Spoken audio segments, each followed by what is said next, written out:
Hello बच्चों। तो फिर हम लोग शुरू करते हैं। जैसे कि मैंने कहा था आपसे पिछले लेक्चर में कि डिप्लोब्लास्टिक एनिमल फाइला पे बात होने वाली है। तो शुरुआत हो चुकी है। Diploblastic animals already we know. अब देखो कॉन्सेप्ट आपको बता चुका हूँ, तो अब आपको जल्दी जल्दी फॉलो अप करना है, ठीक है। तो diploblastic animals are those which have two germ layers during their development, यानी कि एक्टोडर्म और एंडोडर्म है। मीजोडर्म यहाँ पे एब्सेंट होता है। तो there are two type of phyla. जो दो ग्रुप हमारे पास हैं, पैराजोआ और मेटाजोआ। मेटाजोआ को रेडिएटा भी कहा जा रहा है, पैरेलल, बिकॉज रेडियल सिमेट्री उनके अंदर है। और पोरीफेरा, पैराजोआ के क्लासिफिकेशन में पोरीफेरा हमारे एग्जाम्पल हैं। और इधर जो मेटाजोआ में एग्जाम्पल हैं वो हमारा है नाइडेरिया एंड टिनोफोरा, ठीक है। तो आज सबसे पहले जो हमारी स्टडी शुरू होंगी वो पैराजोआ से। तो एक एक डिटेल को ध्यान से समझते जाइए। पैराजोआ, देखिए सबसे पहले इनको पैराजोआ कहा गया और इसके अंदर इंक्लूड हो रहा है अभी फाइलम पोरीफेरा, ठीक है। तो जो किंगडम एनिमेलिया है, सबसे पहले उसमें लेवल ऑफ ऑर्गेनाइजेशन, पैराजोआ का लेवल ऑफ ऑर्गेनाइजेशन आता है। They are group of cells exactly, और they would have been developed from protozoans like choanoflagellates, ठीक है। तो कोआनोफ्लैजिलेटा से इनकी डेवलपमेंट हुई है और ये ग्रुप ऑफ सेल के तौर पे स्टडी होते हैं। इनका अभी टिश्यू नहीं है। They form a group of cell and the whole group is forming a body. इस तरह से इनकी स्टडी को पैराजूओलॉजी कहा जा रहा है। और टर्म पोरीफेरा की अगर बात कहूँ तो रॉबर्ट ग्रेंट है ना, तो ये वैसे ध्यान में रख लीजिएगा। टर्म पोरीफेरा देने वाले रॉबर्ट ग्रेंट थे और करीब पहले ही बता चुका हूँ 10,000 स्पीशीज़। तो अगर आपने पहले लेक्चर सारे देख लिए हैं, और मैं रिकमेंड करूँगा कि सारे जो किंगडम एनिमेलिया के लेक्चर्स हैं उनको आप ज़रूर देख लीजिएगा पहले, ठीक है। तो अप्रॉक्सीमेट 10,000 जो स्पीशीज़ हैं वो यहाँ पे हैं। की फीचर जहाँ आता है, देखिए हर एक ग्रुप का अपना एक की फीचर होता है, आइडेंटिफाइंग फीचर होता है। तो यहाँ पोरीफेरा का जो की फीचर है, इट इज़ भी पोर बियरिंग बॉडी है इनका, ठीक है। यानी कि इनके अंदर कैनाल सिस्टम है। अब ये देखिए कि किंगडम एनिमेलिया के ये मेंबर्स जो हैं, इनमें मतलब पूरा कहीं और ये कैनाल सिस्टम मौजूद नहीं होगा। Only this is the group जहाँ पे कैनाल सिस्टम प्रेजेंट है हमारा, ठीक है। तो लेवल ऑफ ऑर्गेनाइजेशन की बात करें तो सेल्यूलर है, और मैं इसको ज़्यादा कहना पसंद करता हूँ क्योंकि ये सेल एग्रीगेटेड लेवल है, ग्रुप ऑफ सेल्स हैं, ठीक है। देयर आर नो टिश्यूज़ वहाँ पे होते ही नहीं है, ऑलरेडी बता चुका हूँ। और एक चीज़ और है, पहले भी बोला था जब पढ़ रहे थे इसका, जो नेमिंग पे बात आ रही थी, ग्रुप ऑफ जो क्लासिफिकेशन में पढ़ रहे थे, तो रिपब्लिक ऑफ सेल कहा जा रहा है इनको, है ना। तो रिपब्लिक ऑफ सेल मतलब ये they are the group of cell and certain cell perform certain functions. यानी कि ये कह सकते हो आप यहाँ पे कि ये जो हैं ये अपना अपना लेबर डिवीजन यहाँ पे है सेल्स के बीच में, ओके। तो अलग अलग सेल्स हैं, अलग अलग तरह का फंक्शन कर रहे हैं।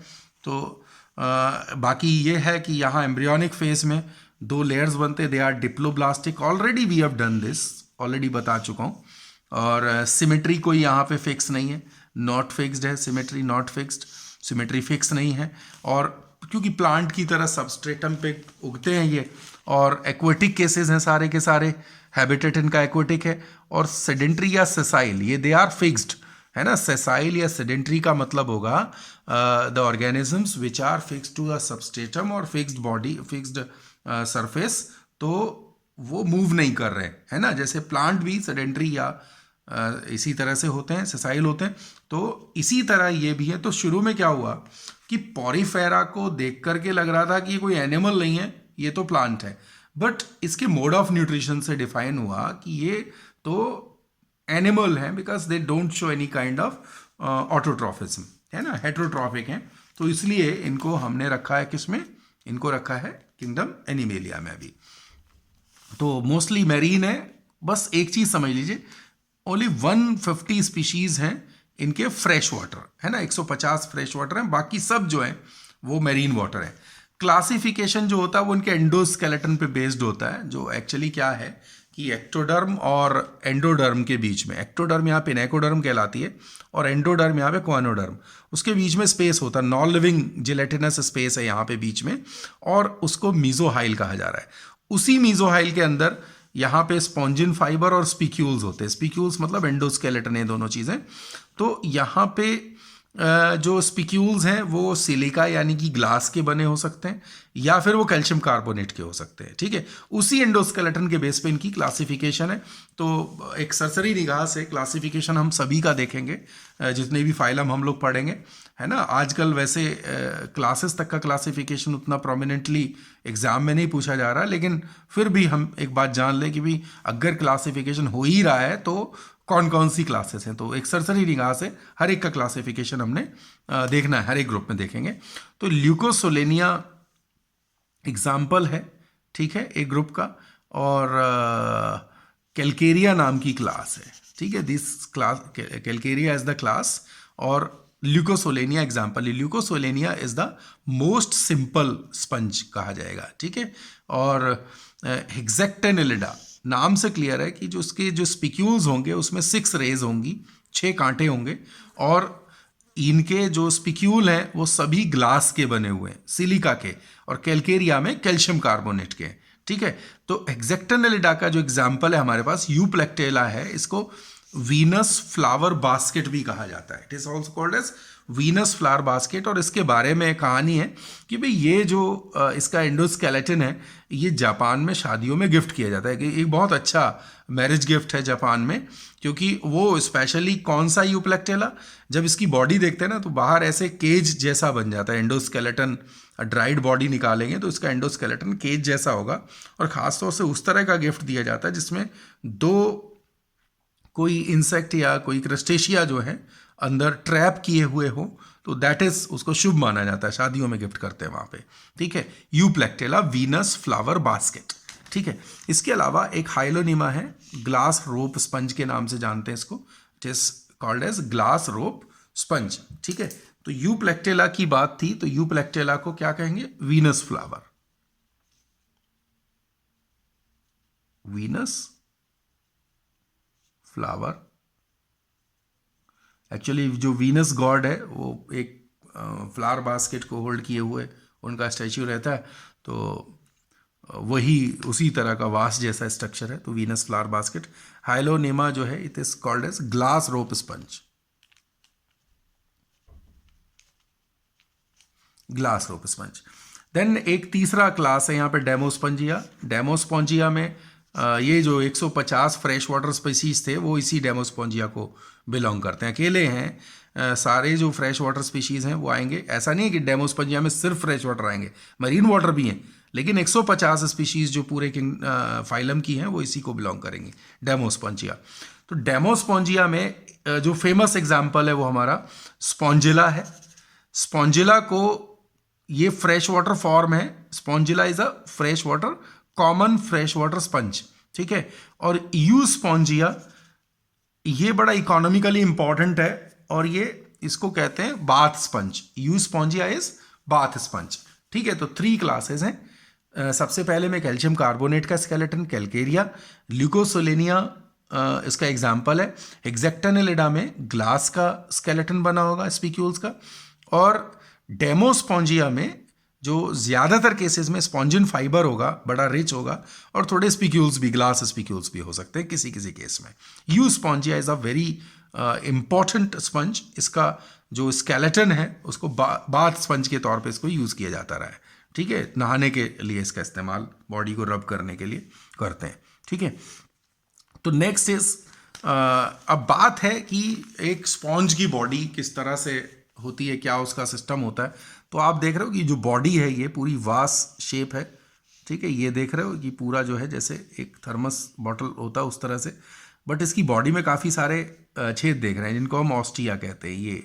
ठीक है, इनके थ्रू वाटर अंदर जाता है, और एक ओपनिंग आप देख रहे हो यहाँ पे ऑस्कुलम ऊपर, तो वाटर यहाँ से अंदर एंटर कर रहा है और ऊपर निकल रहा है। छोटे छोटे कांटे मैंने साथ में बताए, ये इनको स्पिक्यूल्स कहा जाएगा, अंदर मीजोहाइल में होते हैं और बाहर निकले हुए भी दिखते हैं कभी कभी, स्पिक्यूल्स हैं। तो ये सबस्ट्रेटम के ऊपर ये स्पॉन्ज जो है यहाँ पे इकट्ठा है। अब देखिए एक चीज़ है कि स्पॉन्जेस क्या अकेले ग्रो करते हैं कि कॉलोनी में? बहुत सारे स्पॉन्जेस हैं जो कॉलोनी में ग्रो करते हैं, ठीक है, कुछ अकेले भी ग्रो कर सकते हैं। तो ये चीज़ है कि जो ल्यूकोसोलेनिया है उसकी कॉलोनीज जो है वो देखी जा सकती है, छोटे छोटे सिंपल इस तरह से ग्रो किए हुए स्पंज है। वाटर यहाँ ऑस्टिया से अंदर कर रहा है और ऑस्कुलम से बाहर जा रहा है, ठीक है। तो एंट्री लेनी है और बाहर निकलना है। तो आप कह सकते हो ऑस्टिया जो है that is comparable with the mouth, osculum is comparable with the anus. तो पोरीफेरा को ऐसे भी कह सकते हैं कि this is the phylum with many mouth and single anus, ठीक है। हम इसको क्या कह सकते हैं? Phylum with many mouth and single anus. Exactly. ना तो ये these are the structures which are representing the mouth and anus, ठीक है। एग्जैक्ट ना तो ट्रू माउथ है ना ही ट्रू एनस है, बट ये कैनाल सिस्टम है चूंकि इस तरह का रोल प्ले कर रहे हैं, इसलिए हम इसको कहेंगे। तो ऑस्टिया जो होते हैं, देखिए ऑस्टिया बाहर से एंटर हो रहा है वाटर और अंदर एक कैविटी है सेंटर में। जैसे कि आप अगर किसी थर्मस फ्लास्क को देखें तो बीच में हॉलो स्पेस है, दैट इज स्पंजोसील, और आप इमेजिन करो कि वॉल के अंदर छेद है यहाँ पे, ठीक है। तो आउटर वॉल के ऊपर जो छेद होता है वो आउटर ऑस्टिया कहलाता है, डर्मल ऑस्टिया, और अंदर वाली लेयर पे जो होता है उसको बोलते हैं गेस्ट्रल ऑस्टिया। तो इस तरह हम सीधे यहाँ पे ऑस्टिया बता रहे हैं। पानी बॉडी से बाहर से अंदर जा रहा है, ऑस्टिया से क्रॉस कर रहा है, स्पंजोसील में आ रहा है। स्पंजोसील में जो भी कुछ उससे मटेरियल को एक्सचेंज करना है, जैसे ऑक्सीजन है वो वहाँ से एब्जॉर्ब हो गई, जो फूड है एब्जॉर्ब हो गया, और जो वेस्ट है वो रिलीज हो गया, जैसे CO2 एंड अमोनिया। और इस तरह ऑस्कुलम से होते हुए फूड जो है वो बाहर, जो वेस्ट है वो बाहर निकल गया। इस फ्लो को एक्सकरेंट फ्लो बोलेंगे। आपको मैंने यहाँ पे लिखा है कि एंट्री में O2 और फूड लेके जा रहे हैं और एग्जिट में CO2, अमोनिया और फूड का वेस्ट लेके जा रहे हैं बाहर। तो ये पूरा एक कैनाल सिस्टम है। देखिए एग्जैक्टली ये मैंने एक simple type of canal system discuss कर दिया है। अगर बहुत डिटेल में पढ़ाया जाता रहा है तब अभी चूंकि बड़ा लिमिटेड प्रोफाइल है क्लासिफिकेशन तक की बातें, लेकिन फिर भी क्योंकि हम न्यूट्रिशन में भी डिस्कस करेंगे कंपेरेबल विद द ह्यूमंस, तो ज़रूरी हो जाता है कि कैनाल सिस्टम जो है वो 3 तरह के हैं, एस्कन, साइकन एंड ल्यूकन। सबसे सिंपल एस्कन, साइकन, देन फिर ल्यूकन। तो अगर मैं देखूं तो ल्यूकन वाले कैनाल सिस्टम यूस्पॉन्जिया जैसे केसेस में है ना, यहाँ इन यूस्पॉन्जिया जैसे केसेस में वहाँ पे दिखाई देंगे आपको, ओके, जो बहुत ही जैसे बाथ स्पॉन्ज वगैरह है। वाटर जो है कैनाल सिस्टम के अंदर से फ्लो करता है, लेकिन सवाल ये आता है बच्चों कि जो पानी है बाहर से अंदर जा रहा है, ऐसा क्या पंप लगा हुआ है यहाँ पे? इस तरह कौन सी तरीका है जिससे ये पंपिंग चल रही है? तो आप ये देखिए कि स्पेशल सेल होती हैं, कोआनोसाइट कॉलर सेल्स होती हैं, जिनमें ऊपर ये पिचर होगा और उसमें से एक फ्लैजिला है। तो इस तरह की सारी सेल्स बॉडी के अंदर जो है लगी हुई है, जो पैरागैस्ट्रिक कैविटी या स्पंजोसील में, और ये फ्लैजिला सिंक्रोनस मूवमेंट शो करते हैं। इसकी वजह से वाटर का फ्लो जो है वो अंदर से बाहर की तरफ बनता है और एक पुल क्रिएट होता है वाटर का, जिसको इनकरेंट फ्लो कहेंगे, और इनकरेंट फ्लो के साथ ये अपना O2 और फूड लेके जाता है, ठीक है। तो ये आप देखिए कि these are the special cells, choanocytes, है ना। पूरे एनिमल किंगडम में कोआनोसाइट इस फाइलम के अलावा, पोरीफेरा के अलावा कहीं नहीं मिलने वाले हैं। अब देखिए और क्या कर रहे हैं यहाँ पे, बॉडी डिटेल पे बात कर लेता हूँ। स्पॉन्ज की एक ब्रीफ में बॉडी डिटेल पे बात करेंगे। मैंने कहा कि बॉडी जो है वो यहाँ पे मैंने ऑलरेडी डायग्राम इसका रखा हुआ है। तो बॉडी के बारे में आप देखिए कि जब मैं लॉन्गिट्यूडनल सेक्शन कट करता हूँ, ठीक है, ये बॉडी है, इसको मैंने कैसे कट किया, इस तरह लॉन्गिट्यूडनल सेक्शन कट कर दिया, ठीक है। तो लॉन्गिट्यूडनल सेक्शन में हम देखते हैं कि अंदर यहाँ पे एक स्पेस दिख रहा है आपको, ये स्पंजोसील है, ये इनर वॉल आपको दिख रही है, ये कोआनोडर्म है, ये आउटर वॉल दिख रही है, ये पिनेकोडर्म है, ये आउटर वॉल पिनेकोडर्म है, और यहां आप देख रहे हो कि कोआनोडर्म और पिनेकोडर्म के बीच में ये एक स्पेस है, ठीक है। ये जो स्पेस है ये नॉन लिविंग मटेरियल का बना है और इस स्पेस को मीजोहाइल कहते हैं। कायदे में देखिए इसी जगह मीजोडर्म होना चाहिए था, जो कि यहाँ पे मीजोडर्म मौजूद नहीं है। तो आप ये समझ लीजिए कि किस तरीके का कंडीशन है। अंदर कोएनोडर्म है, definitely it is made up of collar cells और कोएनोसाइट्स। देखिए पिक्चर लाइक ये सेल्स हैं, ठीक है, पिक्चर लाइक सेल्स हैं। इसमें एक फ्लैजिला दिख रहा है और ये फ्लैजिला जब मूव करते हैं इकट्ठे ऊपर नीचे पूरा सिंक्रोनस का मतलब है अगर फ्लैजिला मूव कर रहा है तो सारे के सारे ऊपर या सारे सारे नीचे। तो इस तरह ऊपर नीचे जो मूवमेंट होती है उससे वाटर का पुल बनता है। यहाँ आप देख रहे हो कि ये एक पाइप जैसे सेल्स हैं, यहाँ पे देख रहे हो ये जो सेल है ये पाइप जैसा है, वाटर यहाँ अंदर एंटर करता है और यहाँ, तो इसका नाम इसलिए पोरोसाइट रखा। पोरोसाइट की जो बाहरी छेद है इसको बोलेंगे डर्मल ऑस्टिया और अंदर है इसको बोलते हैं गैस्ट्रल ऑस्टिया, ठीक है। तो डर्मल ऑस्टिया और गैस्ट्रल ऑस्टिया बोलते हैं। जो ये कैविटी स्पंजोसील ये डाइजेस्टिव सिस्टम से कंपेरेबल है, तो इसलिए इसको हम गैस्ट्रोवेस्कुलर कैविटी भी कह, वेस्कुलर मतलब सर्कुलेशन का भी काम कर रहा है, ठीक है। तो ये रिप्रेजेंट कर रहा है डाइजेस्टिव सिस्टम को और सर्कुलेटरी सिस्टम को, ठीक है। तो स्पंजोसील या पैरागैस्ट्रिक कैविटी, ठीक है, ये हो गया। बाहर की लेयर पिनेकोडर्म इस तरह फ्लैट सेल्स की बनी। पोरोसाइट ये देख रहे हैं पाइप जैसे सेल्स हैं जो कि ऑस्टिया का फॉर्मेशन करेंगे। मीजोहाइल में स्पेशल सेल्स जो है मूव कर रहे हैं यहाँ पे, इनको हम बोलते हैं एमीबोसाइट्स, ठीक है। इस डायग्राम को मैंने यहाँ पे डिटेल कर दिया। तो आप देख रहे हैं कि अंदर की तरफ ये कोएनोडर्म है और बाहर पिनेकोडर्म है, ये पोरोसाइट्स हैं, वाटर बाहर से अंदर आता है, और ये जो दिख रहे हैं डिफरेंट अमीबोसाइट्स है, और ये स्पिक्यूल आपको दिख रहा है, ठीक है। ये स्पिक्यूल्स हैं मीजोहाइल के अंदर, पोरोसाइट और अमीबोसाइट। तो ये पूरा बॉडी का डिटेल इस तरह है। अगर मैं कहूँ कौन सी स्पंज का था भाई ये, तो ये ल्यूकोसोलेनिया सिंपल स्पंज है। इसी के बेस पे सारी जो एक हम टाइप स्टडी पकड़ लेते हैं तो उसी हिसाब से ये चलता है, ठीक है। बाकी आप अगर ओवरऑल देखते हैं तो ओवरऑल क्या कहते हैं, देखो कि central cavity is perforated by the ostia and is surrounded by choanocytes, ठीक है, and it is referred as spongocoel which open out through the opening called as osculum. तो this is the basic, 2-3 line में अगर define करना हो तो इस तरह बॉडी का प्लान हम कह रहे हैं। बॉडी के फंक्शंस की बात है, बॉडी किस तरह जो है बॉडी फंक्शंस यहाँ परफॉर्म हो, बड़ा सिंपल है। तो इंट्रासेल्यूलर डाइजेशन है, मतलब कोएनोसाइट फूड को ट्रैप कर लेते हैं और डाइजेस्ट करते हैं अपने फूड वैक्यूल में।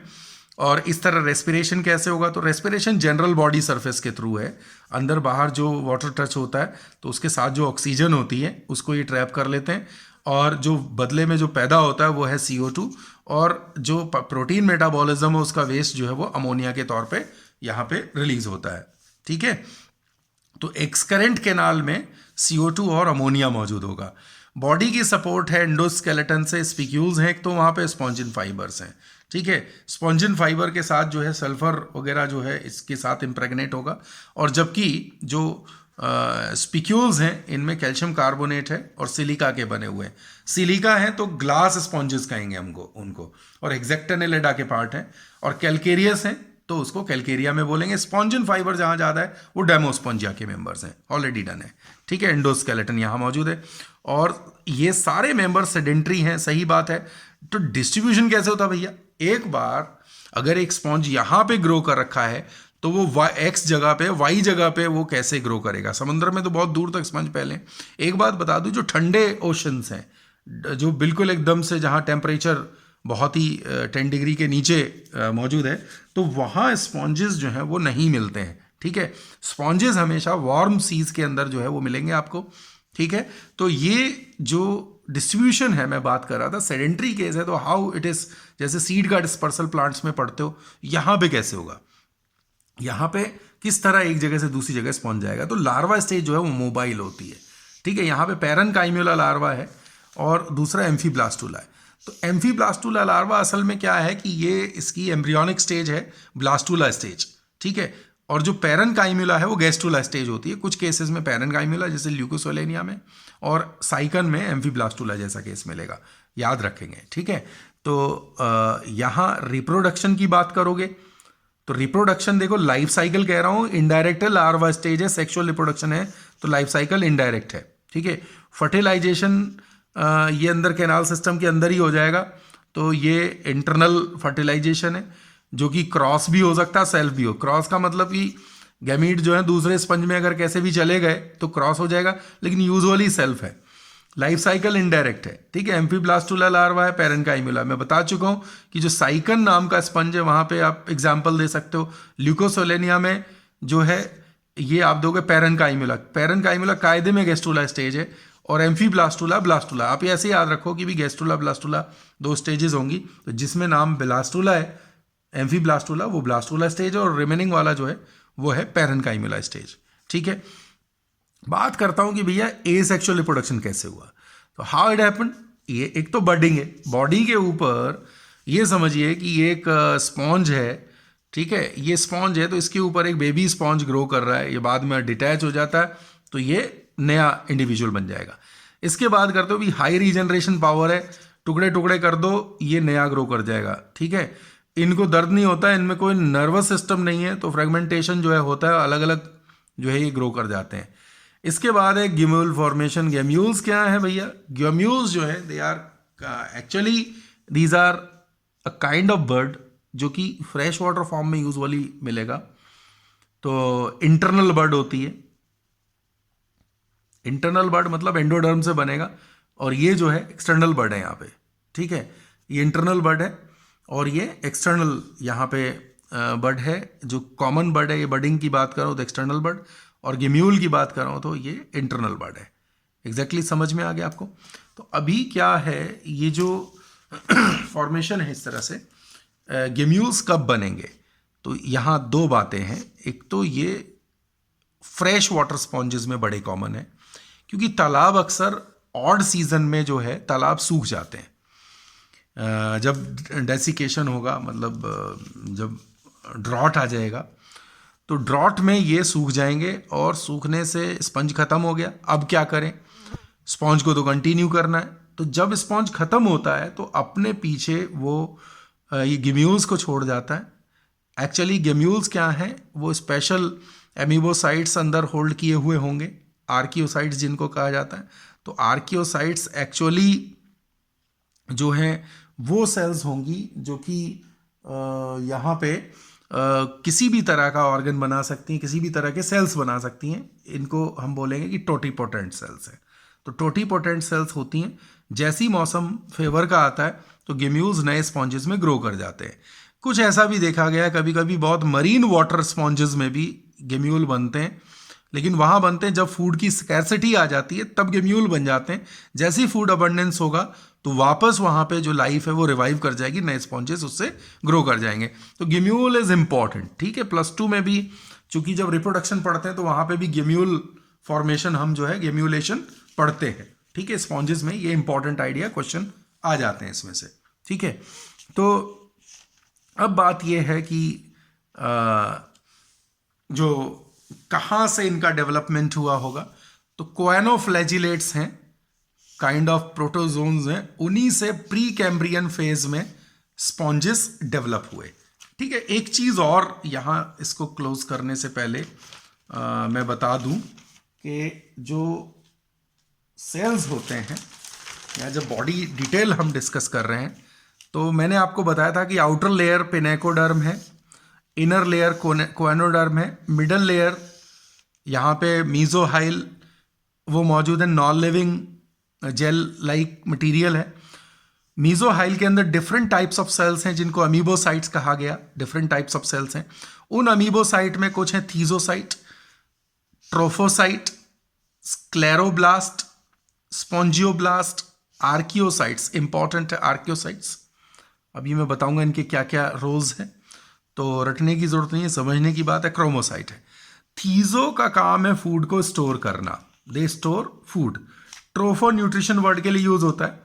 तो मटेरियल का जो डिस्ट्रीब्यूशन है, फूड का डिस्ट्रीब्यूशन एक सेल से दूसरे सेल तक लेके जाना है, तो ये ट्रोफोसाइट्स करेंगे। इसके बाद स्क्लेरोब्लास्ट, ये स्पिक्यूल्स के लिए होती हैं। स्पॉन्जियोब्लास्ट स्पॉन्जिन फाइबर के। आर्कियोसाइट मैंने बोल दिया आपको टोटीपोटेंट ने। और क्रोमोसाइट्स, क्रोमा मतलब कलर, तो कोई अगर कलर मौजूद है तो वो क्रोमोसाइट्स की वजह से होगा, ठीक है। तो these are different kind of cells जो कि इनको अमीबोसाइट्स कह रहे थे हम लोग। अब बात इकोनॉमिक इंपॉर्टेंस, बातों बातों में हमने बात कर ली थी कि जो स्पॉन्जिन फाइबर रिच है स्पॉन्जेस, उनका यूज़ कमर्शियल है ना, बाथ स्पॉन्जेस के तौर पे यूज़ होते रहे। और इस तरह से हैं। और इनका जो एवोल्यूशनरी डेवलपमेंट है उसके लिए मैंने बताया कि they have developed from Kuwano flagellates. ठीक है, तो क्वानो फ्लैजिलेट्स से ये प्री कैम्ब्रियन ओशंस में बहुत ही प्रिमिटिव टाइम पे ये डेवलप हुए। ओके, तो ये हमारा फाइलम पोरीफेरा का जो एक्सक्लूसिव डिटेल यहाँ समझ आ गई। तो आप देखिए कहाँ कहाँ ये काम आएगा, ये बता दूँ आगे, चूँकि और फाइलम में इसी तरह की डिटेल है। तो जैसे बॉडी फंक्शन पढ़ रहे हैं तो यहाँ पे ये कंपेरेबल हो जाएगा। जब हम ह्यूमन सिस्टम को पढ़ेंगे तो वहाँ ये सारी चीज़ें काम आती हैं कि भाई जो फला फला ग्रुप में हमने ऐसे, तो समरी करते वक्त भी वहाँ पर रिवाइज होगा। ठीक है, तो अभी तो बड़े सिंपल से चीज़ें हो गई हैं। कुछ जगहों पे थोड़े ऑर्गन्स वगैरह भी आएंगे, जैसे आप पढ़ोगे आर्थ्रोपोड्स वगैरह तो वहाँ पे ऑर्गन्स के नाम भी हैं लिस्टिंग में। और कुछ कई बार ऐसे होता है कि कुछ ऐसे क्वेश्चंस आते हैं जिसमें आपको मैचिंग टाइप होता है कि ए सेट को बी के साथ मैच करना है। तो lot of questions are from this side. तो वो चाहे आप ये मानिए कि फिजियोलॉजी के पहले सेक्शन से हैं कि जहाँ पे हम एनिमल किंगडम को विजिट कर रहे होते हैं, या ये मान लीजिए कि एनिमल किंगडम से डायरेक्टली क्वेश्चंस हैं। ओके, तो ये हमारा पोरीफेरा हो जाता है।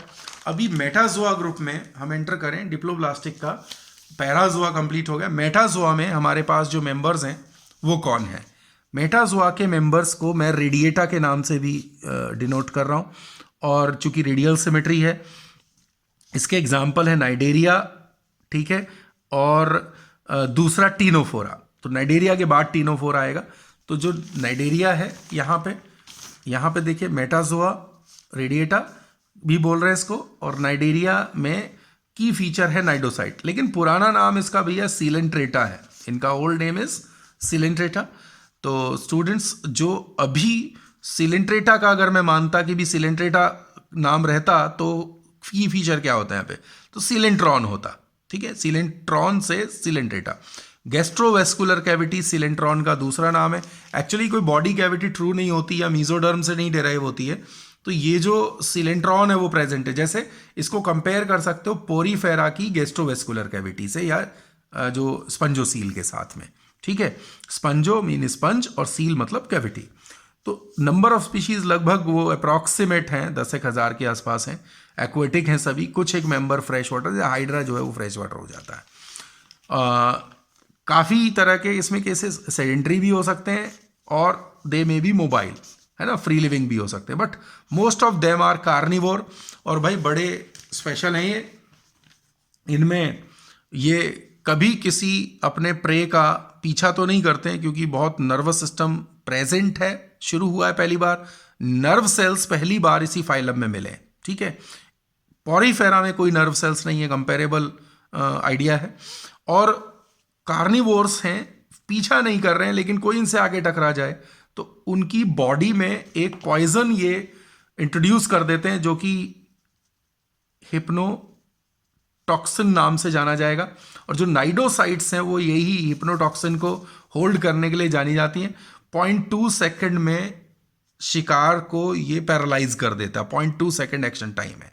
ठीक है, प्रोटीनीशियस होगा एक्चुअली ये और ये नर्वस सिस्टम को, मोटर नर्व्स को, याद रखिए, मोटर नर्व्स को ये अफेक्ट करेगा। इस तरह जो प्रे है वो पैरालाइज हो जाता है।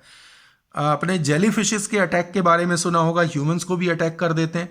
तो हिप्नोटॉक्सिन इतना खतरनाक जहर है कि वो बॉडी में ये पैरालिसिस क्रिएट कर देते हैं, पेशेंट का जान चली जाएगी, है ना। ये कई ऐसे केसेस हो जाते हैं। तो ये बहुत ही डेडली है ये, मतलब किंग कोबरा के पॉइजन से भी अगर मैं कहूँ तो ज़्यादा डेडली कहा जाएगा इसको, hypnotoxin, and it is concerned with the cnidocytes. Important है, याद रखिएगा। तो मारने के लिए जहर का इस्तेमाल कर रहे हैं। 2 टाइप्स ऑफ बॉडी प्लान। इनकी बॉडी 2 तरह की होती है। ठीक है, एक तो होते हैं पॉलिप। तो पॉलिप आपको पेन शेप दिखाई देंगे, जैसे हाइड्रा है, ठीक है, और इसके अलावा सी एनीमोन है, they all are polyp. Medusa जो है they are umbrella like body, और जिसमें आप कहोगे कि जेलीफिशेस इसमें आ जाते हैं। कई बार ऐसा होता है कि एक ही बॉडी में एक ही जो ऑर्गेनिज्म है वो कई तरह के बॉडी फॉर्म शो करता है। तो इस फिनोमेना को पॉलीमॉर्फिज्म कहते हैं, याद रखिएगा। ठीक है, तो कई ऐसे मेटाजोआ नाइडेरिया हैं जो कि पॉलीमॉर्फिक हैं। ठीक है, डिप्लोब्लास्ट हैं, ऑलरेडी जानते हैं। यहाँ टिश्यू ग्रेड ऑर्गेनाइजेशन शुरू हो चुका है, रेडियल सिमेट्री है ट्रूली, इसलिए इनको रेडिएटा कहा है, ये बात याद रखिए, ऑलरेडी बात कर चुके होते हैं इसमें। इसके बाद देखिए मीजोडर्म है, एब्सेंट है, नॉन लिविंग मटेरियल। पहले वाले केस में मीजो हाइल बोल रहे थे पॉरीफेरा में, यहाँ पे मीजोग्लिया बोलेंगे, ग्ल्यू लाइक है, मीजोग्लिया बोल रहे हैं यहाँ पे, ठीक है।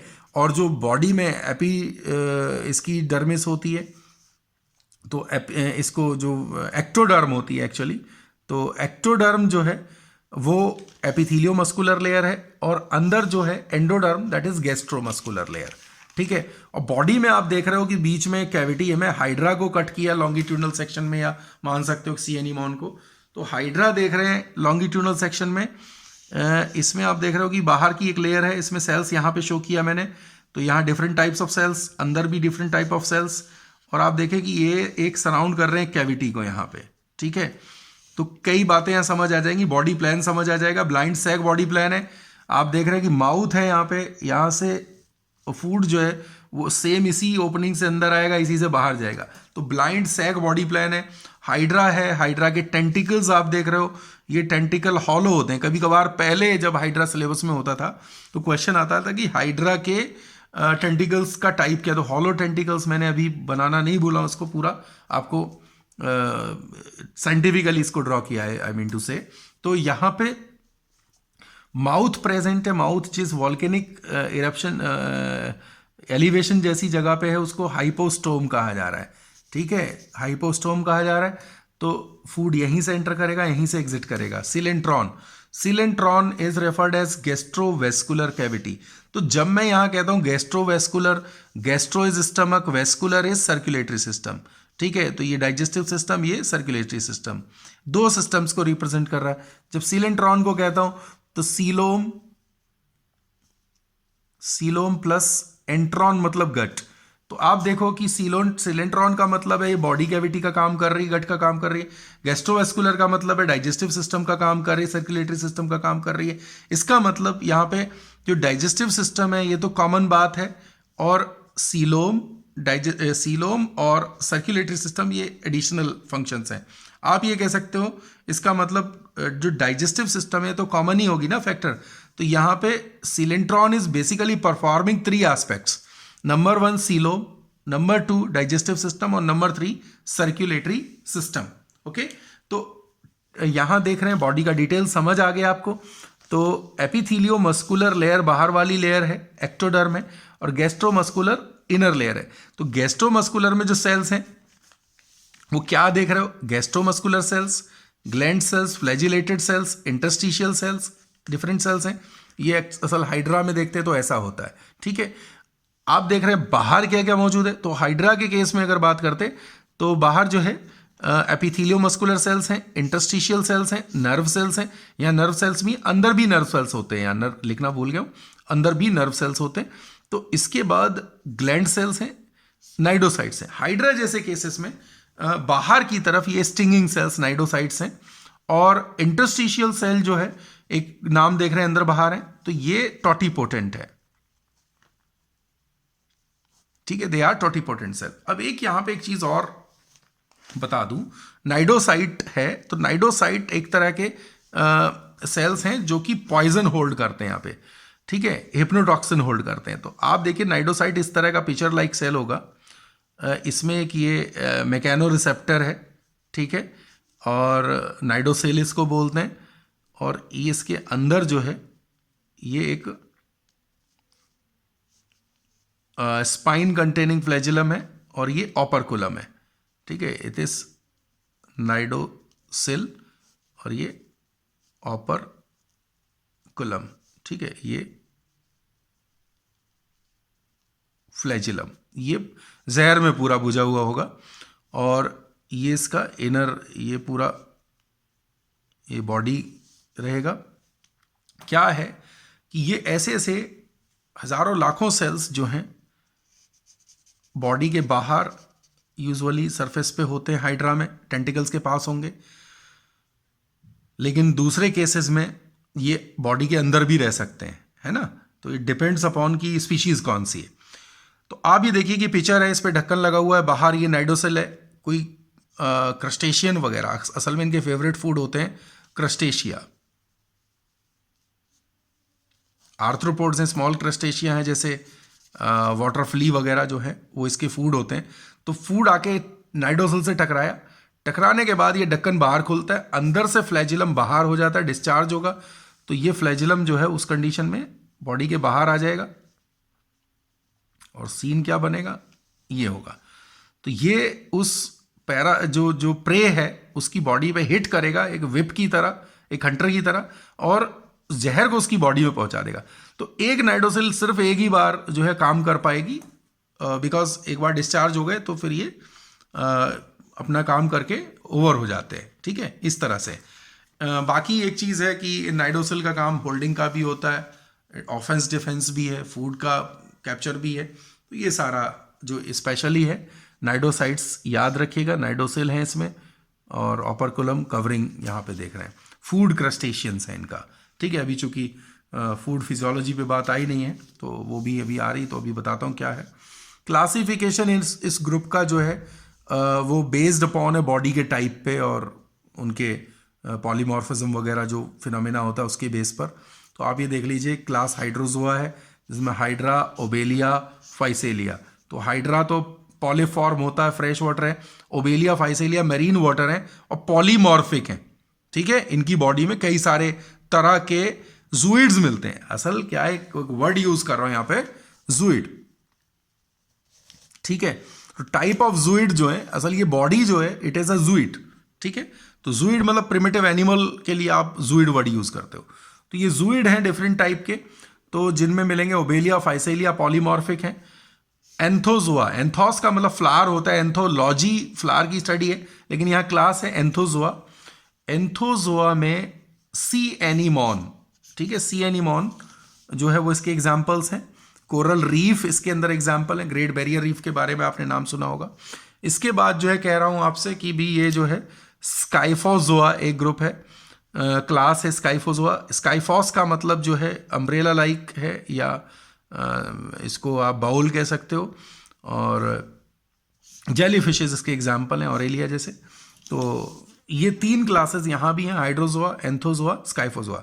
पोरीफेरा में भी 3 क्लासेस थे। ठीक है, तो स्काइफोजोआ में जेलीफिशेस, एंथोजोआ में फ्लावर जैसे सी एनिमोन्स, और हाइड्रोजोआ में पॉलीमॉर्फिक फॉर्म और हाइड्रा जैसे केसेस आएंगे यहाँ पे। ठीक है, तो प्रीडोमिनेंटली एंथोजोआ भी पॉलिप हैं, हाइड्रोजोआ में प्रीडोमिनेंट ज्यादातर मेंबर्स जो हैं वो पॉलिप हैं, और स्काइफोजोआ में ये मेड्यूसा फॉर्म है। ठीक है, बॉडी एक्टिविटीज की बात करूं तो बॉडी एक्टिविटीज में फिजियोलॉजी की बात करते हैं तो कार्निवोर्स हैं, डाइजेशन की बात कर रहे हैं। डाइजेशन कार्निवोर केसेस में 2 फेजेस में डाइजेशन होता है, इंपॉर्टेंट बात है, और हिप्नोटॉक्सिन का यूज करके शिकार कर रहे हैं। पहला फेज इंटरसेल्यूलर है, यानी कि फूड जब यहां चला जाएगा बॉडी कैविटी के अंदर तो उसको स्मॉल पार्टिकल्स में तोड़ेंगे और ब्रेक डाउन होगा बॉडी के मूवमेंट से भी, क्योंकि एपिथेलियो मस्कुलर सेल्स भी यहाँ पे हैं, और इस तरह फूड छोटे छोटे पार्टिकल्स में टूटेगा। उन पार्टिकल्स को जो यहाँ डाइजेस्टिव सेल्स हैं वो अपटेक कर लेंगी और सेल्स के अंदर डाइजेस्ट करेंगे। तो phase 1 is intercellular, phase 2 intracellular. ये डिटेल इंपॉर्टेंट है। ठीक है, respiration general body surface diffusion के थ्रू हो रहा है, कोई प्रॉब्लम नहीं। और एक्सक्रीटरी मटेरियल जो है वही अमोनिया, और जो रेस्पिरेटरी वेस्ट है वो CO2 है। स्केलेटन नॉर्मली जैसे हाइड्रा जैसे केसेस हैं, जेलीफिशेस जैसे केसेस हैं, तो जो इनका मीजोग्लिया है that is playing the role, तो ऐसे केस को हम बोलेंगे हाइड्रोस्टैटिक स्केलेटन है। ठीक है, in most of cases hydrostatic है। जैसे कोरल रीफ है तो उसमें एक्सोस्केलेटन है कैल्शियम कार्बोनेट का। तो चट्टाने, मूंगा चट्टाने कोरल रीफ्स बन जाती हैं बहुत ज़्यादा। ग्रेट बैरियर रीफ के बारे में आपको मालूम है, ऑस्ट्रेलिया में ये ग्रेट बैरियर रीफ है, और आप ये देखिएगा कि इन ग्रेट बैरियर रीफ की जो लंबाई है वो 2000 किलोमीटर तक है। ठीक है, यानी यूँ कहूँ कि 900 नॉटिकल जो माइल होता है उतनी लेंथ है इनकी, और जो विड्थ है वो 200 किलोमीटर तक है। ऑस्ट्रेलिया में ये प्रिजर्व्ड एरियाज़ हैं, और कोरल रीफ में जब एनिमल मर जाता है तो चट्टान जो है वो रह जाती है, उसमें thousands of different other species रहते हैं। तो आप ये कह सकते हो कोरल रीफ अपने आप में एक बड़ा इकोसिस्टम है। ठीक है, ग्रेट बैरियर रीफ कहाँ पे है? ऑस्ट्रेलिया में। यहाँ इंडिया में भी अगर आप देखेंगे तो अंडमान में जो कोरल रीफ जो है वो मिल जाएंगे, लेकिन ग्रेट बैरियर रीफ जो है वो ऑस्ट्रेलिया में मिलेगा आपको। ठीक है, बड़ी रीफ है इसलिए ग्रेट बैरियर रीफ नाम रखा है। और आप इसको जो है सैटेलाइट व्यू में भी ये दिखाई दे जाता है। और दूसरी एक और है कि कई जगह कोरल आइलैंड्स हैं, ठीक है, तो पानी इकट्ठा हो जाता है बीच में, उसको लगून के नाम से वाटर लगून बोला जाएगा। तो ये अलग अलग हैं और कुछ कैटेगरी एटॉल्स की हैं। तो ये बैरियर रीफ वाला क्वेश्चन काफ़ी इकोलॉजी के पॉइंट ऑफ व्यू से भी इम्पॉर्टेंट है, ठीक है। अब आगे आते हैं कि हाइड्रा जो है एक ऐसा मेंबर है, अभी मैंने फिजियोलॉजी की बात कर दी है, फिजियोलॉजी किस तरह है वो बात कर चुका हूँ, लेकिन आप ये देखिए कि कुछ एक एनिमल रिलेशनशिप पे भी बात आती है। तो जैसे हाइड्रा का केस है, तो ग्रीन हाइड्रा के बॉडी में जूक्लोरेला नाम की एल्गी रहती है। तो ग्रीन हाइड्रा, क्लोरोहाइड्रा वायरिडिसिमा है ना, एक इंडियन हाइड्रा है, तो ग्रीन हाइड्रा है। और ये एक तरह का सिम्बायोटिक रिलेशन है। कैसा रिलेशन है? सिम्बायोटिक। ऐसे ही अगर ब्राउन हाइड्रा, तो जूजेंथेला नाम की जो एल्गी है वहां पे मौजूद है। तो ग्रीन हाइड्रा के अंदर उसके जो मस्क्यूलो न्यूट्रिटिव जो टिश्यू होता है उसके अंदर ये जूक्लोरेला रहता है। हाइड्रा को इससे कुछ फायदा है एक्चुअली, एक तो इसको प्रोटेक्शन मिल रहा, अभी प्लांट्स के बीच में छिप जा रहा, ये तो है ही है, लेकिन दूसरा है कि इसको ऑक्सीजन मिल रहा है। जूक्लोरेला को क्या फायदा? उसको शेल्टर मिल रहा है, ठीक है। तो ग्रीन हाइड्रा का ये केस याद रखिएगा। इसके अलावा कुछ एक और केसेस की मैं बात बता सकता हूं आपको। हाँ, जो एक और मेंबर होता फाइसेलिया। फाइसेलिया के केस में भी, फाइसेलिया जो है एक ऐसा केस है जिसकी बॉडी में एक बड़ा सा ऊपर बलून होगा जिसको न्यूमेटोफोर कहा जाएगा, और नीचे कॉर्मीडिया होते हैं, ग्रुप ऑफ जूइड को होल्ड किए हुए। तो एक्चुअली इसकी जो पूरी कॉलोनी है इस न्यूमेटोफोर के नीचे रहती है, और जहर तो होता ही है यहाँ पे। लेकिन एक फिश है ना, एक फिश है जो कि क्लाउन फिश। ये जोकर मछली जो है, क्लाउन फिश जो है, ये यहां जिंदा रहती है, ये नहीं मर पाती। इसने अपने बॉडी के अंदर रेजिस्टेंस पैदा कर लिया है हेप्नोटॉक्सिन के लिए। इस फाइसेलिया यानी पोर्चुगीज मैन ऑफ वॉर अगर कहें तो कॉमन नेम है इसका, पोर्चुगीज मैन ऑफ वॉर। जब नोट्स पढ़ोगे, बुक पढ़ोगे, तो उसमें पोर्चुगीज मैन ऑफ वॉर आपको दिखेगा। तो ये पोर्चुगीज मैन ऑफ वॉर, इसके अपने पर्टिकुलर है, इसका जो लगता है जैसे कि पोर्चुगीज पर्सन्स का जो कैप जैसी फीलिंग आ रही है इसको देख करके। तो इनके ये फाइसेलिया है, और इसने क्लाउन फिश के साथ, या क्लाउन फिश ने इसके साथ एक रिलेशनशिप डेवलप कर लिया, कॉमेंसलिज्म है। क्लाउन फिश यहाँ पे बचा हुआ है, इसको कोई फायदा, इसको फायदा हो रहा है, एग्जैक्टली प्रीडेटर से बची हुई है, लेकिन इससे जो फाइसेलिया है उसको कोई फायदा या नुकसान नहीं है। तो कॉमेंसल रिलेशन यहाँ पे हाइड्रा वाले केस में कैसा रिलेशन था? हाइड्रा वाले केस में रिलेशन था हमारा सिम्बियोटिक। एक और ऐसा ही इंपॉर्टेंट केस में आपको एडेम्सिया और यूपेगरस किंग क्रैब के बारे में यहाँ पे बताऊं। तो उसमें क्या है कि एक शेल के अंदर, एक मोलस्कन शेल है, शंख है, इसके अंदर ये क्रैब यानी कि यूपेगरस किंग क्रैब रहता है, और इस शेल के ऊपर रहता है अपना ये एडेम्सिया है ना, या सी एनीमोन। ये दोनों मेंबर रहते हैं। क्रैब जो है क्या करता है, शेल को ओढ़े हुए घूम रहा है, इसकी जान बची हुई है इससे, और इसके ऊपर ये सैर कर रहा है, सेडेंट्री है, बट ये कहाँ ग्रो कर गया? ये ग्रो कर गया शेल के ऊपर, मोलस्कन शेल के ऊपर। तो अब ये रिलेशन को हमारे बुक्स में डिस्कस किया भी, कॉमेंसल है, कॉमेंसल रिलेशन है। क्रैब को कोई फायदा नुकसान नहीं हो रहा है, लेकिन इस एडेम्सिया को फायदा नुकसान हो रहा है, फायदा हो रहा है। तो एग्जैक्टली क्या है कि एडेम्सिया को नए नए फीडिंग हैबिटेट्स मिल रहे हैं, इधर उधर खुद तो जा नहीं सकता है, तो इस तरह सवारी करके हुए पहुंच रहा है, इसको फायदा हो रहा है। लेकिन रीसेंट स्टडीज़ कहती हैं, आजकल जो है बहुत सारे हमारे पास डिवाइस मौजूद हैं, हम समंदर में जाकर के कैमरे वगैरह लगा के सारी स्टडीज़ कर लेते हैं। तो अभी रिसेंटली ये पता चलता है भी जब ये एडेम्सिया कुछ ऊपर से खाता है तो खाने का बचा हुआ सामान नीचे गिरता है, उसको क्रैब भी खा लेता है। तो इस तरह रिलेशन जो है वो क्या हो गया है, वो रिलेशन तो सिम्बियोटिक है, बट हमारे बुक्स में अभी तक यही डिस्कस है। तो हम आंसर जो करेंगे वो कॉमेंसलिज्म का आंसर करेंगे। ओके, तो एक 3 मैंने यहाँ पे केसेस आपको बता दिए। जूक्लोरेला का केस है, फाइसेलिया और क्लाउन फिश का केस है, और तीसरा जो है यूपेगरस किंग क्रैब और यहाँ पे एडेम्सिया का केस है। तीनों केसेस याद रखिए। तो बात करते हैं इसके रिप्रोडक्शन पे। रिप्रोडक्शन एसेक्सुअल जो है वो बडिंग, फ्रेगमेंटेशन और इंसिस्टमेंट। हाइड्रा में जैसे एग्जांपल है, जैसे एडवर्स कंडीशन आती है, फ्रेश वाटर केस है तो हाइड्रा सिस्ट बना लेता है, और जो फेवरेबल कंडीशन आती है तो न्यू बेबी हाइड्रा जो है वहां से बाहर निकल आते हैं। ठीक है, सेक्सुअल रिप्रोडक्शन की बात करते हैं तो सेक्सुअल रिप्रोडक्शन में दोनों तरह के केसेस हैं। हर्माफ्रोडाइट केसेस भी हैं, जैसे कि हाइड्रा की बात करोगे तो हर्माफ्रोडाइट है, उसमें जो टेस्टीज हैं कॉनिकल टेस्टीज उसके, जैसे हाइड्रा का केस है तो हाइड्रा में कॉनिकल टेस्टीज उसके टेंटिकल्स की तरफ बनते हैं और नीचे एक बनती है ओवरी, यहाँ से एग रिलीज होता है और यहाँ से स्पर्म्स, और फर्टिलाइजेशन एक्सटर्नल हो जाता है। ठीक है, तो फर्टिलाइजेशन ज़्यादातर केसेस में सभी एक्सटर्नल है। और आप ये देखिए कि जो यूनिसेक्सुअल केसेस हैं उनमें मेल फीमेल अलग अलग फॉर्म करेंगे, मेल मेड्यूसा फीमेल मेड्यूसा, ज़्यादातर मेड्यूसॉइड बॉडी जो है वो इस तरह से होंगी। और जो फर्टिलाइजेशन है दैट में बी सेल्फ और क्रॉस, जैसे हाइड्रा का केस मैंने बोला हर्माफ्रोडाइट है, बट हर्माफ्रोडाइट मतलब बाइसेक्सुअल। ठीक है, बाइसेक्सुअल मतलब इनको हम एक और टर्म दे सकते हैं मोनोशियस। ठीक है, तो ये फर्टिलाइजेशन क्रॉस भी हो सकता है, सेल्फ भी हो सकता है, बट ऑलवेज एक्सटर्नल।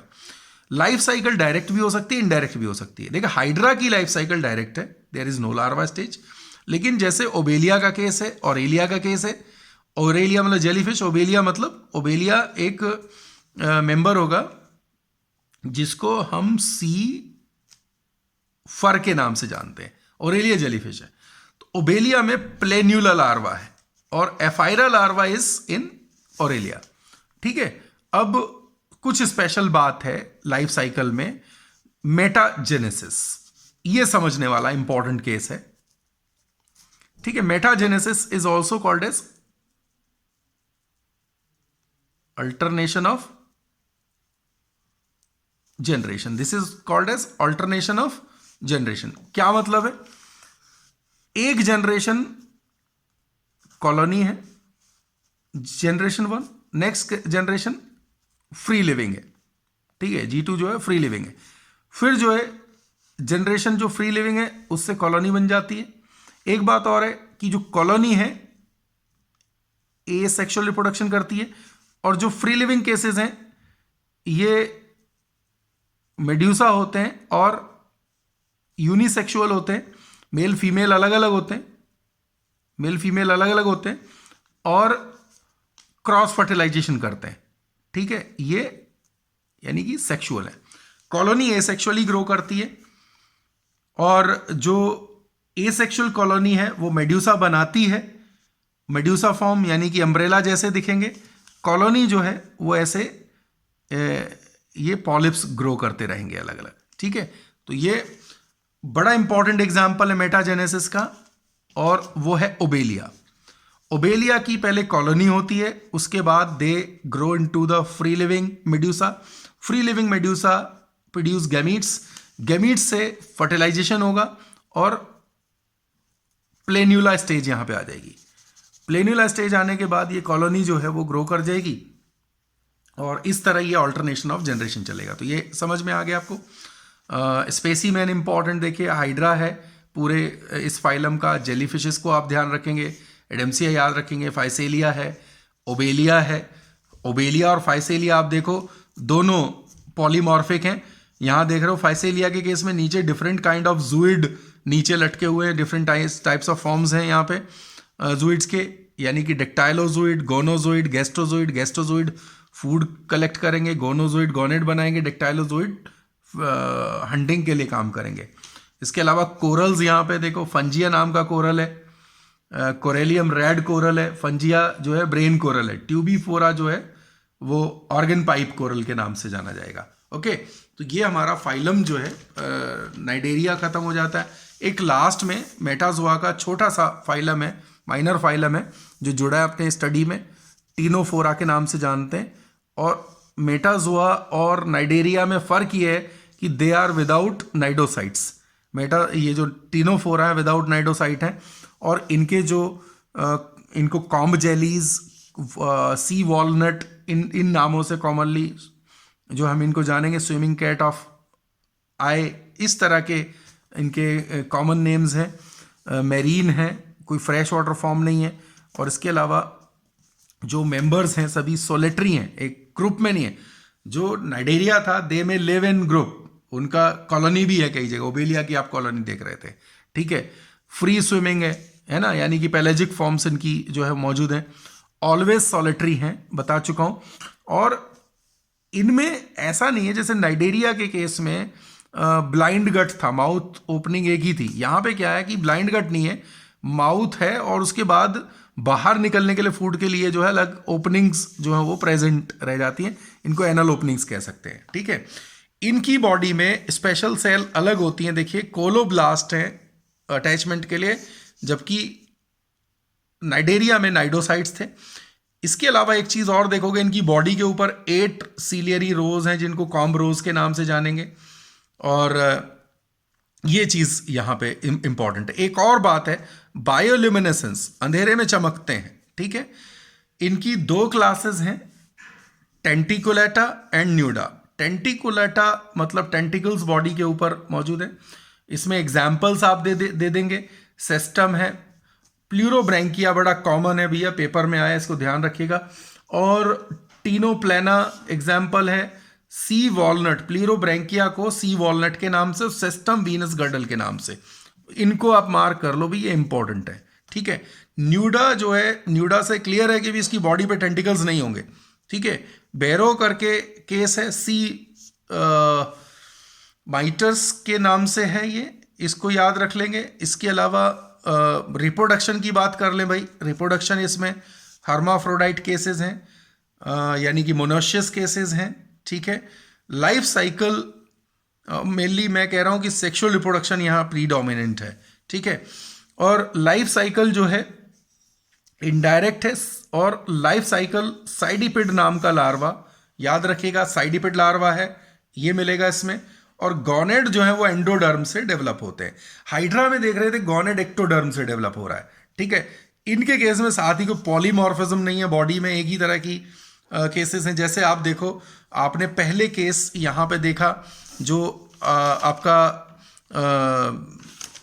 ओबेलिया का केस था, तो वहां पे जो एसेक्सुअल कॉलोनी थी तो उसमें एटलीस्ट 2 टाइप के तो वहां पे भी पॉलिप्स मिलते हैं। और बाहर जब मेड्यूसा देखते हो तो 2 तरह के मेड्यूसा भी मिलते हैं, मेल और फीमेल, ठीक है। इस तरह से 4 तरह की टोटल फॉर्म, टेट्रामॉर्फिक कॉलोनी हो जाती है, पॉलीमॉर्फिक कह दीजिए हो जाती है, ठीक है। तो ये चीज़ थी। अभी ये पूरा डिटेल जो है मैं करा चुका हूँ आपको, टीनोफोरा के बारे में इतना डिटेल काफ़ी है अभी। और पॉलीमॉर्फिज्म है, डाइमॉर्फिज्म यहाँ पे प्रेजेंट होगा। और मतलब ये कह सकते हैं नो पॉलीमॉर्फिज्म नो डाइमॉर्फिज्म, मतलब अलग अलग मेल फीमेल का कोई चक्कर यहाँ पे दिख नहीं रहा है, क्योंकि सारे के सारे जो मेंबर्स हैं, सभी मेंबर्स जो हैं यहाँ पे आपको दिख रहे हैं हर्माफ्रोडाइट है, ठीक है, बाइसेक्सुअल है, पॉलीमॉर्फिज्म नहीं है, ठीक है। एग्जैक्टली बार बार रिपीट इसलिए कर रहा हूँ ताकि ये बात दिमाग में बिठा लें कि पॉलीमॉर्फिज्म जो है वो आपको नाइडेरिया में दिख रहा था। अच्छा, नेक्स्ट लेक्चर में हमारा जो डिटेल होगी बेटा नोट कर लीजिए। एक तो हम यूसिलोमेटा या बाइलेट्रिया ग्रुप को फोकस कर रहे हैं, जिसमें हमारा नेक्स्ट लेक्चर में सिर्फ यूसिलोमेटा के एसिलोमेट एंड स्यूडोसिलोमेट फाइलम पे बात होगी, यानी प्लेटी हेलमिंथ और नेमेट हेलमिंथ, ये 2 मैं एक साथ आपसे डिस्कस करूंगा, ठीक है। तो आज का लेक्चर हम लोग कंप्लीट करते हैं। Thank you so much. और अपना रिवाइज्ड रखिए, ये नोट में आपको कोशिश करूंगा कि साथ में अटैच करके पहुंचा दूं, बट ये है कि एक एक चीज़ को ध्यान में रखना है, ठीक है। Thank you so much.